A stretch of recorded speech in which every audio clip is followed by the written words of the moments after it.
오늘 주시는 말씀 누가복음입니다. 21장 25절에서 21장의 마지막 절 38절까지 한 절씩 교독하여 읽겠습니다. 25절부터 마지막 절까지. 1월 성신에는 징조가 있겠고 땅에서는 민족들이 바다와 파도의 성난 소리로 인하여 혼란한 중에 곤고하리라. 사람들이 세상에 임할 일을 생각하고 무서함으로 기절하리니 이는 하늘의 권능들이 흔들리겠습니다. 그때 사람들이 인자가 구름을 타고 능력과 큰 영광으로 오는 것을 보리라. 이런 일이 되기를 시작되고 너희 성량이 가까웠느니라 하시더라. 이에 비유로 이르시되 무화과 나무와 모든 나무를 보라. 싹이 나면 너희가 이미 가까운 줄을 자연히 아나니 이와 같이 너희가 이런 일이 일어나는 것을 보거든 하나님의 나라가 가까이 온 줄을 알라. 내가 진실로 너에게 말하노니 이 세대가 지나가기 전에 모든 일이 다 이루어지리라. 천지는 없어지겠으나 내 말은 없어지지 아니하리라.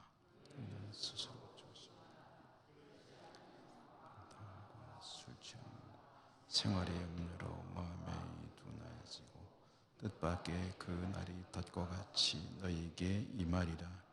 이 날은 온 지구상에 거하는 모든 사람에게 임하리라. 이러므로 너희는 장차 올 이 모든 일을 능히 피하고 인자 앞에 서도록 항상 기도하며 깨어 있으라 하시니라. 예수께서 낮에는 성전에서 가르치시고 밤에는 나가 감람원이라 하는 산에서 쉬시니 모든 백성이 그 말씀을 들으려고 이른 아침에 성전에 나아가더라. 아멘. 주님 은혜가 함께 하시기를 기원합니다.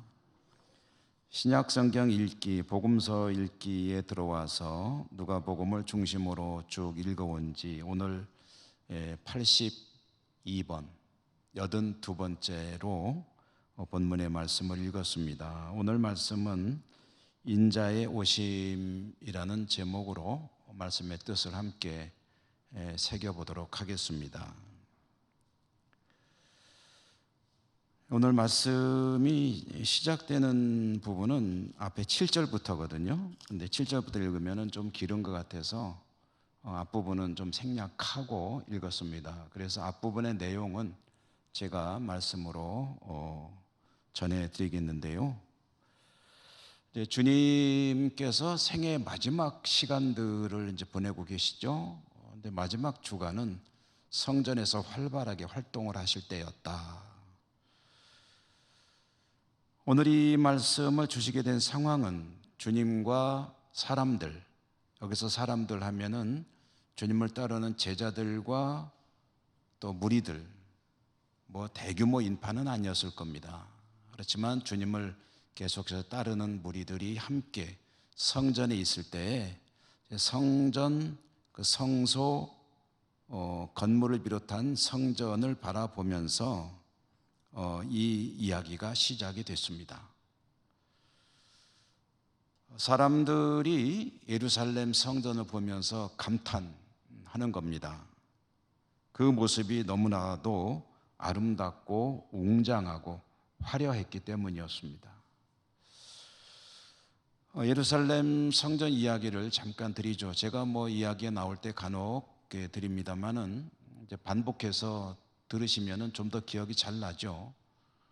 예루살렘 성전은 여러분 뭐 잘 아시는 것처럼 솔로몬이 처음 건축을 했습니다.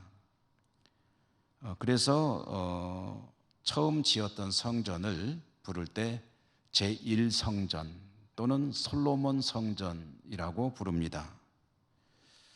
이 솔로몬 성전은 바벨론의 침공 때에 유다 왕국이 멸망할 때 함께 무너지고 사라져 버렸습니다. 그냥 없어진 거죠. 그냥 폐허가 되어 버렸습니다. 유다 왕국이 멸망당하고 성전도 사라지고 유다 왕국의 주력 인사들이 바벨론의 포로로 끌려갔다가 이제 선지자들의 예언대로 70년 만에 다시 예루살렘으로 돌아오게 되죠.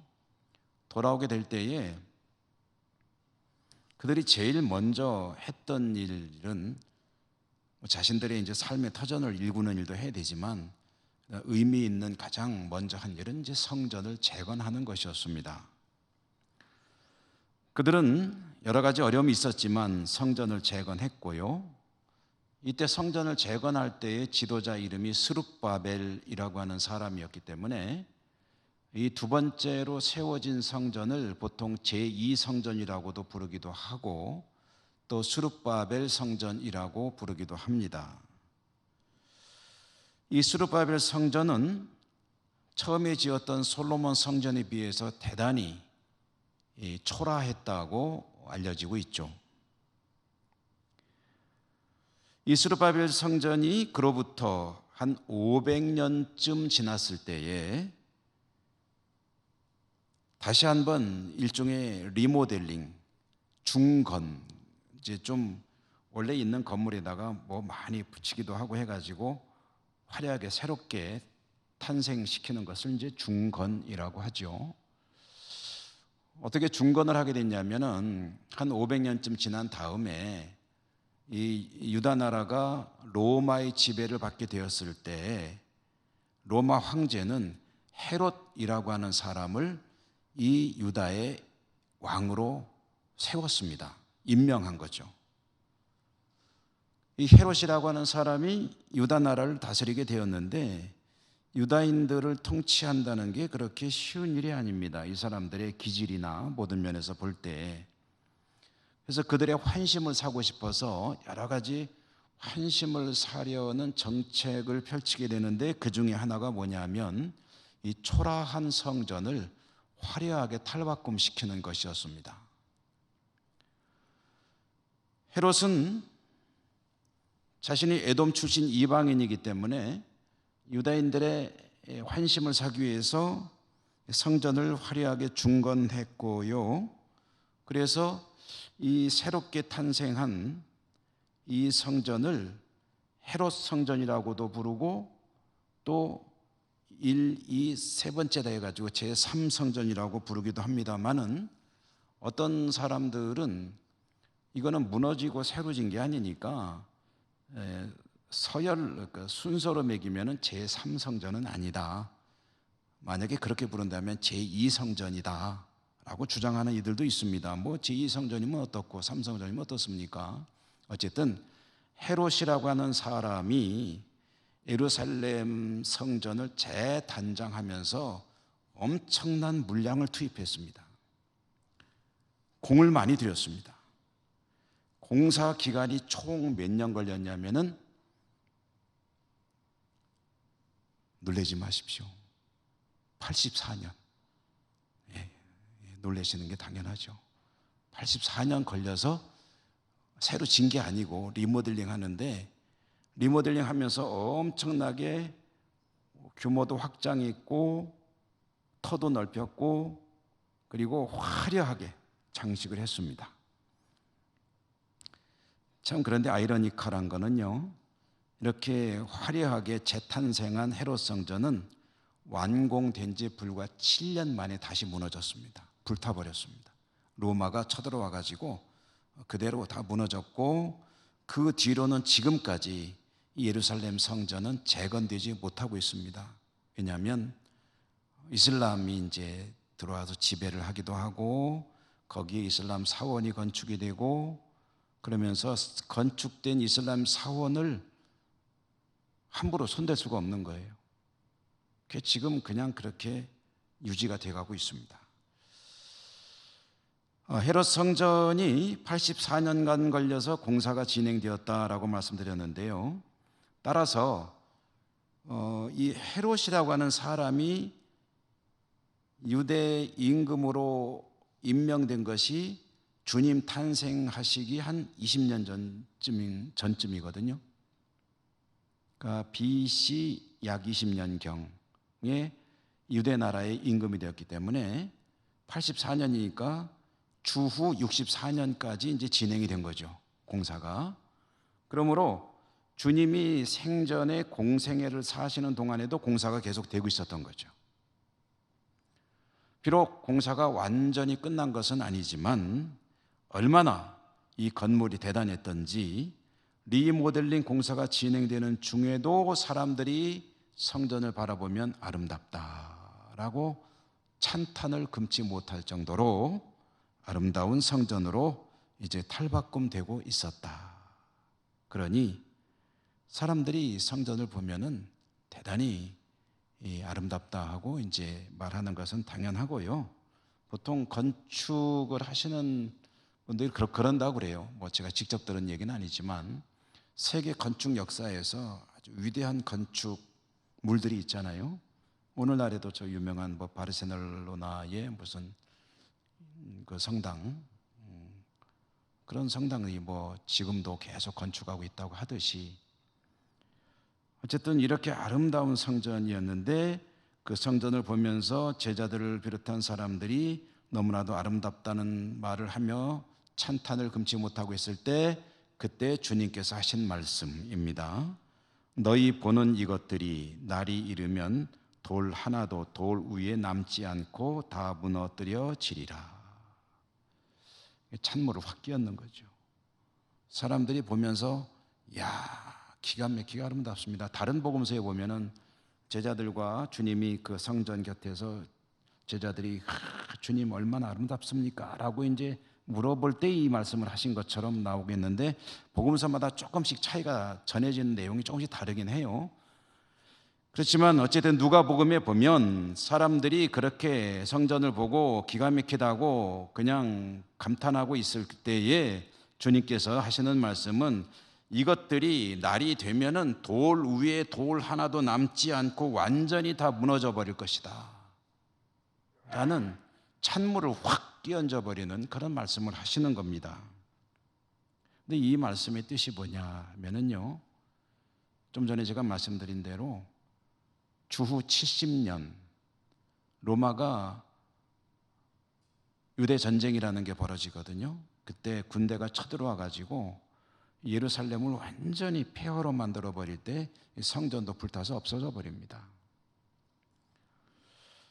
이것은 뭐 그냥 들은 이야기인데 뭐 정사에 나오는 이야기거나 근거가 있는 이야기는 아니지만 그 헤롯이 이 성전에다가 금을 많이 썼다고 그래요. 금을 많이 썼기 때문에 그 로마 병사들이 이제 성전을 이제 불태우니까 불이 활활 타오르니까 그 성전에 있는 금들이 다 녹아가지고 흘러내렸다고 그러죠. 흘러내리니까 그 금이 이제 그 성전을 건축한 돌과 돌 사이를 파고 들어갈 거 아니에요? 흐르니까 들어가잖아요. 그러면 이 로마 병사들은 이제 그 돌을 드러내고 이제 그 금을 꺼냈다 하는 그런 이야기입니다. 그래서 이 돌 위에 돌 하나도 남지 않고 다 드러내면서까지 완전히 성전이 분해돼 버린 것은 사실은 거기에다가 금을 많이 사용한 것이 하나의 원인이 됐다. 이제 그런 이야기도 있습니다. 어찌됐든 사람들이 성전을 보고 감탄할 때, 황홀해할 때 주님은 그 성전을 보면서 이 성전은 무너져 버릴 것이다, 완전히 사라져 버릴 것이다 라고 말씀하셨는데, 이것은 사람들과 주님께서 성전을 보시는 관점이 완전히 다르기 때문에 보이는 반응이고 이야기일 것입니다. 성전을 보는 안목이, 관심사가 전혀 다르다는 거예요. 사람들은 뭘 봅니까? 외모를 보죠. 사람들은 외모를 봅니다. 그렇지만 하나님은 뭘 보죠? 중심을 보십니다. 주님은 하나님이시죠. 그러니까 성전을 보시는데 외모를 보시는 게 아니고 중심을 보시는 거죠. 성전의 중심을 보시는 주님의 관점에서는 겉으로는 화려하기 그지없는 세계 건축 역사상 그 이름이 남겨질 만한 위대한 건축물이고 아름다운 건축물이라 할지라도 성전으로서의 수명은 끝났다는 거예요. 더 이상 성전으로서의 기능을 하지 못한다는 겁니다. 그 이유까지 설명하려면 좀 길어지니까 여러분 또 다 아시는 내용이죠. 예루살렘 성전이 강도의 소굴이라고까지 하셨으니까. 그러므로 성전의 기능을 상실하고 성전이 인척하고 있는 이 건물은 하나님께서 그대로 두시지 않고 무너져 버리게 만든다. 무너져 내릴 것이다. 그 사실을 예고하신 것이고 그것이 이제 주후 70년에 그대로 이루어졌다라는 이야기입니다. 성전이 중요한 것은 화려한 것이 아니고요. 성전다운 성전이냐 하는 것이겠죠. 교회도 그렇고 성도도 그럴 것입니다.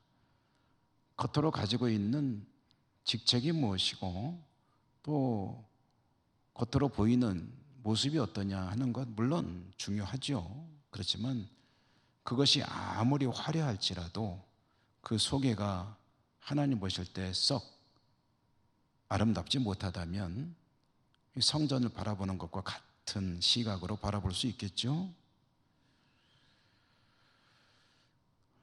제가 이 말씀을 준비하다가 기억나는 이야기가 있어서 잠시 말씀을 드리면은요, 아주 오래된 이야기입니다. 어느 언론에서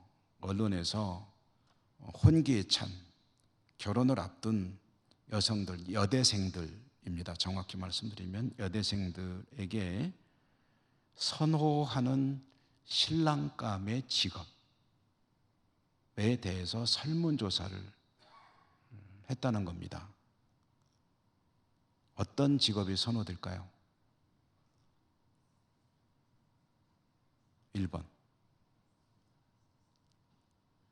뭐 꼭 뭐라고 할 수는 없지만 대개 끝에 사자가 들어가는 직종들이 아무래도 인기가 있죠. 예나 지금이나 뭐 크게 다르지 않을 겁니다. 의사, 변호사, 검사, 판사, 회계사 그런 사자가 들어간 직업은 사회적으로 존경받고 또 사실은 굉장히 되기도 어렵고 공부도 열심히 해야 되고 또 경제적으로도 여유로운 직업이고 그러니 혼기를 앞둔 신부 후보생들이 선호하는 것은 뭐 당연한 거죠. 그게 뭐 잘못된 겁니까? 당연한 걸 겁니다. 제가 처녀라도 그러고 싶을 것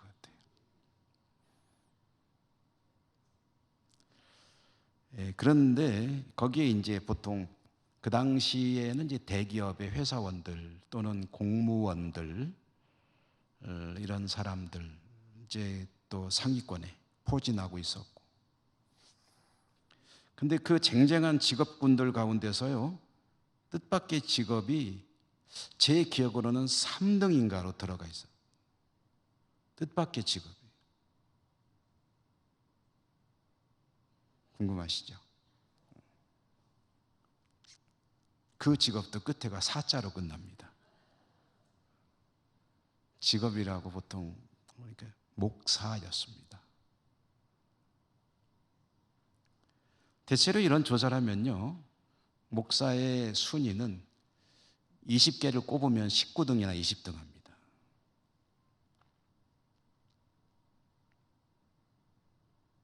최하위권이죠. 가끔 저에게 중매해달라고 하시는 분들이 있잖아요. 내 딸이 있는데 좋은 신랑감 목사님 여기저기 많이 다니니까 보면은 좀 이렇게 소개 좀 해달라고. 그럼 제가 꼭 뭐라고 물어봐요? 신학생도 되냐고, 아니면 목사나 전도사가 되냐 그러면 아이 거긴 빼고요.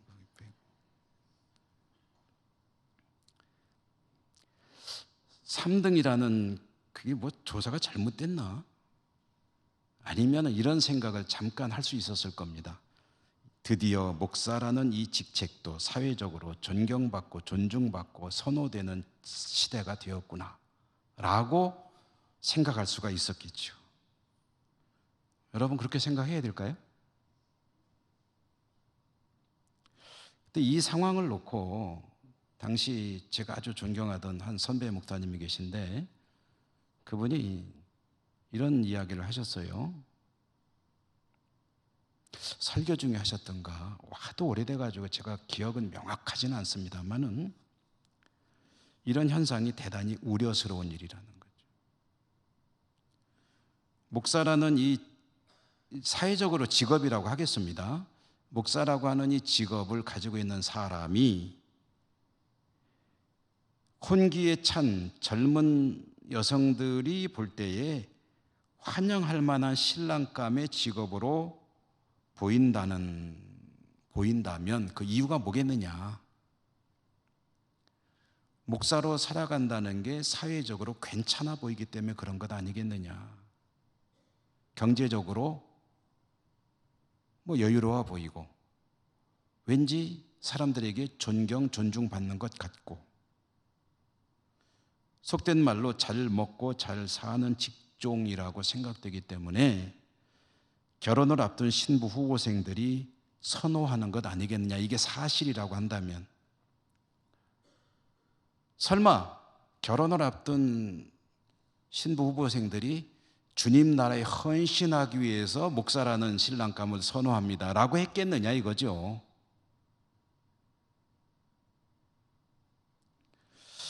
여러분 이분의 말이나 저도 전적으로 동감하는데요. 그 말이 맞죠. 목사는 신랑 후보감에서 100명 꼽는다 그러면 99등 이나 100등 해야 맞습니다. 사람들이 다 싫어하는 게 맞습니다. 사람들이 미워하고 배척하는 사람들이 주님의 제자들입니다. 환영받지 못합니다. 환영하는 분들은 같은 교회 우리 성도님들만 환영하지 아이고 목사님 반가워요 그러지 어디 가도 환영받지 못합니다.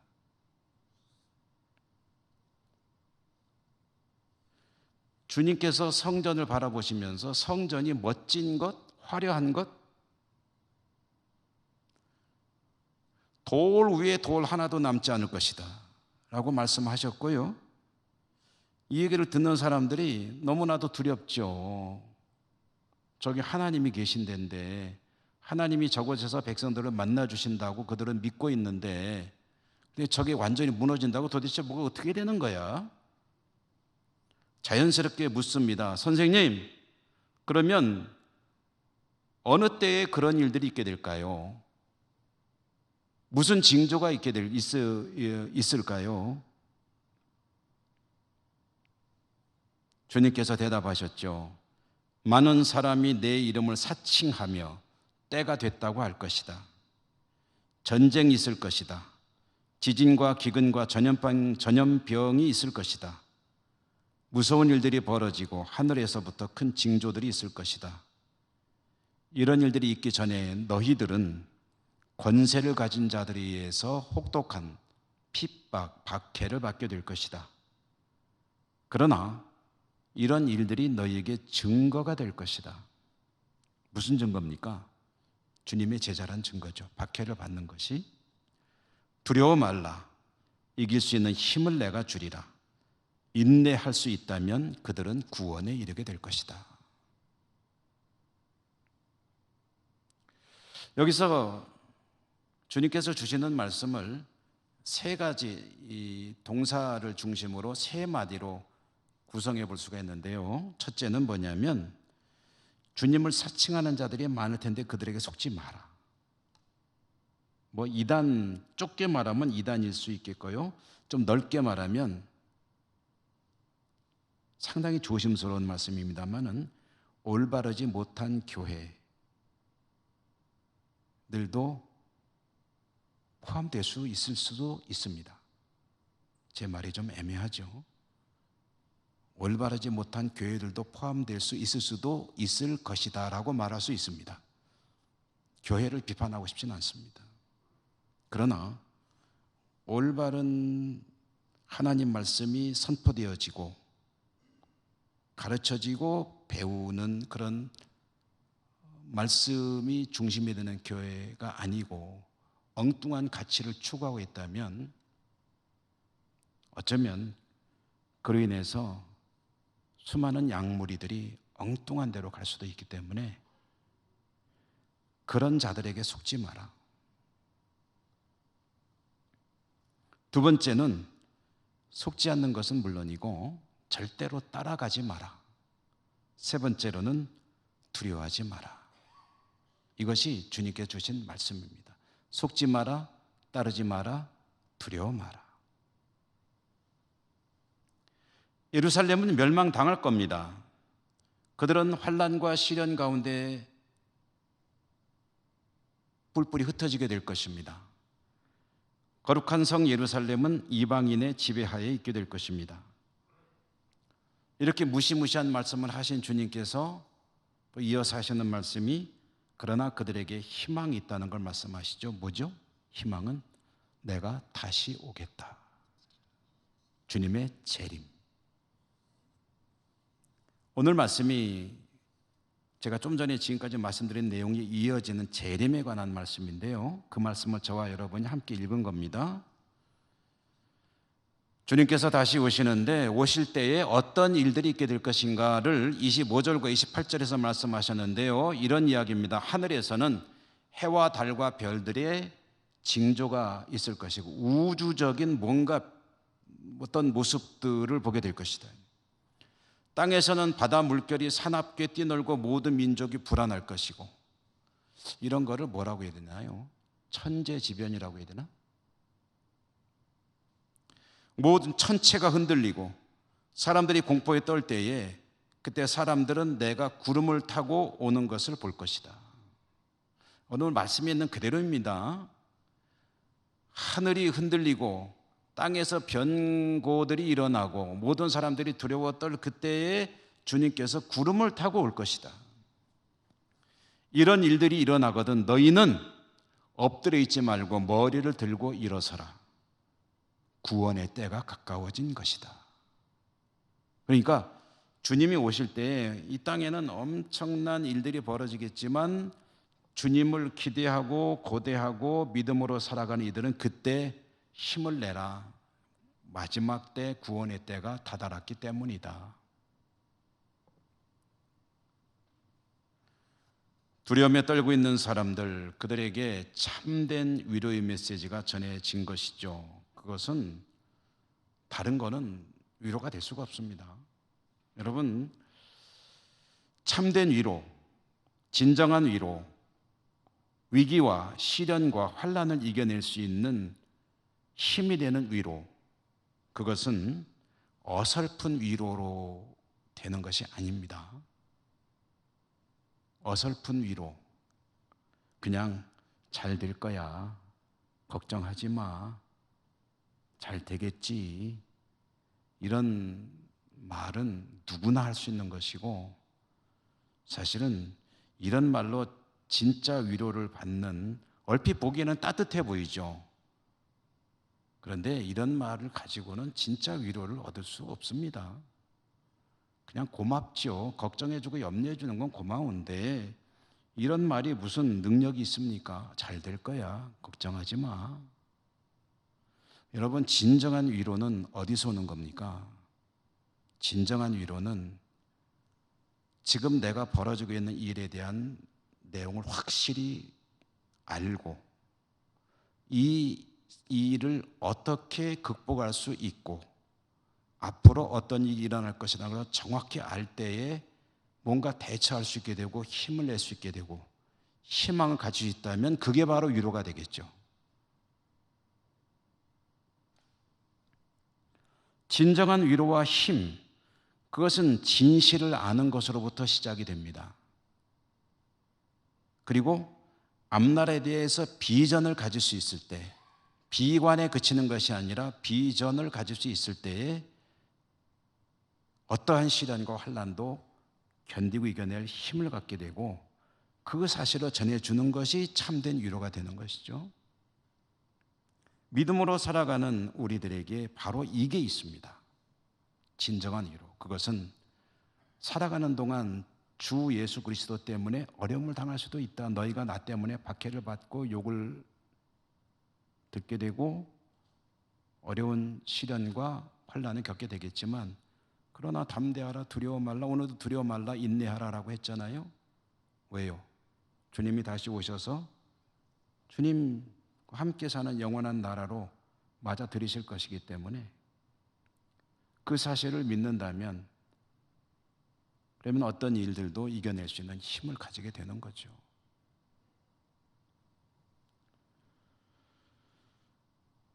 주님께서 무화과 나무 이야기를 들려주셨는데요. 무화과 나무에 싹이 나면 여름이 가까워진 것이라는 것이 이게 일종의 법칙입니다. 때를 알 수 있다는 거죠. 그러므로 이런 징조들, 좀 전에 말씀하신 징조들이 있게 되면 주님을 따르는 사람들은 생각해야 됩니다. 깨달아야 됩니다. 주님의 나라가 그만큼 가까워진 것이다. 주님의 나라는 반드시 이루어지는 것이다. 말씀은 반드시 이루어진다. 천지는 사라져도 주님의 말씀은 영원히 남아 있게 될 것이다.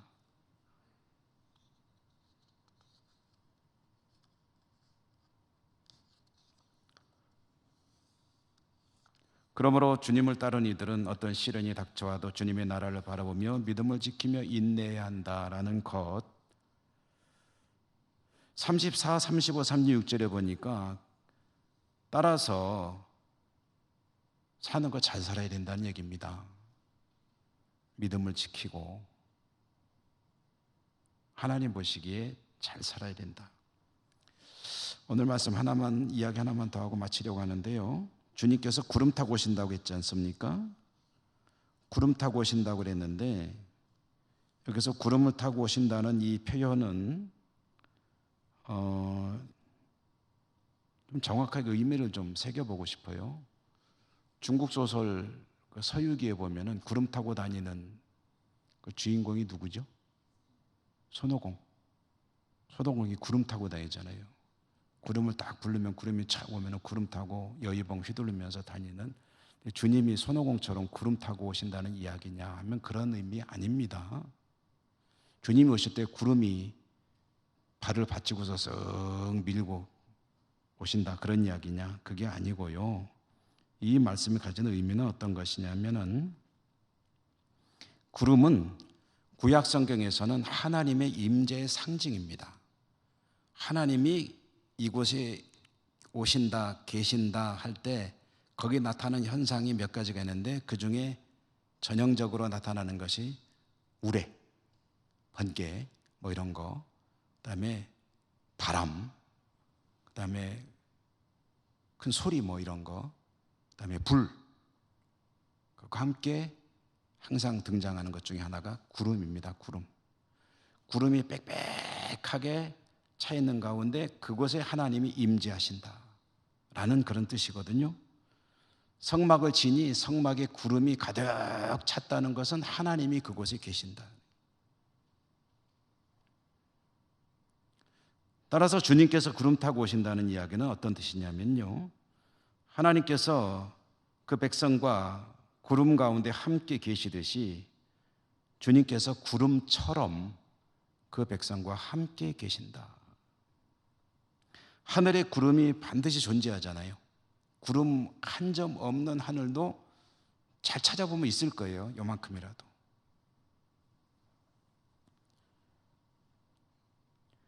주님도 반드시 하늘에 구름이 존재하듯이 그렇게 존재하시고, 구름이 때로는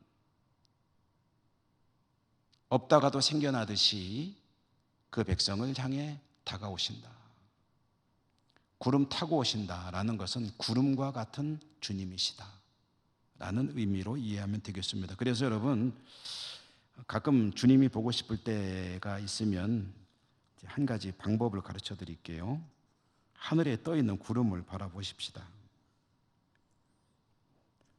주님이 저 구름처럼 오신다고 했는데, 주님은 저 구름 같다고 하셨는데 혹시 거기 계세요? 주님, 하늘에 떠 계시면서 지금도 우리를 지켜보시며 돌보시며 은혜를 베푸시는 줄 믿습니다 하는 믿음을 가지고 구름을 보면서 주님을 생각하는 거죠. 과거에 그런 복음성가들이 있었어요. 구름 보며 주님을 떠올리셨다면 우리 마음이 훨씬 더 든든해질 수 있지 않을까요? 하늘의 구름은 항상 있듯이 주님은 반드시 계시면서 우리의 삶을 돌보시고 지켜주신다는 그런 믿음을 새롭게 하면 우리의 삶 가운데 여러 가지 어려움들을 이겨낼 수 있는 힘과 능력이 될 줄로 믿습니다. 살아가는 삶의 자리가 쉽지 않으시죠? 그러나 주님이 늘 같이 계셔 주신다, 은혜를 베푸신다 잊지 마시고 승리하는 여러분 모두가 되시기를 축복합니다. 은혜로우신 하나님 감사합니다. 오늘도 저희들을 수요 예배 복된 자리로 인도해 주시고 말씀을 함께 나눌 수 있도록 은혜 베푸신 것 감사합니다. 하늘의 구름이 존재하듯이 주님이 늘 그곳에 계시며 저희들의 삶을 돌보시며 지켜주시는 줄 믿습니다. 우리의 삶의 현장이 많이 힘들고 어렵지만 인내하고 견디고 또 믿음을 지키고 승리하고 다시 하실 주님을 맞이할 준비를 잘하는 저희 모두가 될 수 있도록 더욱 은혜 내려 주옵소서. 예수님 이름으로 감사하고 기도드립니다. 아멘.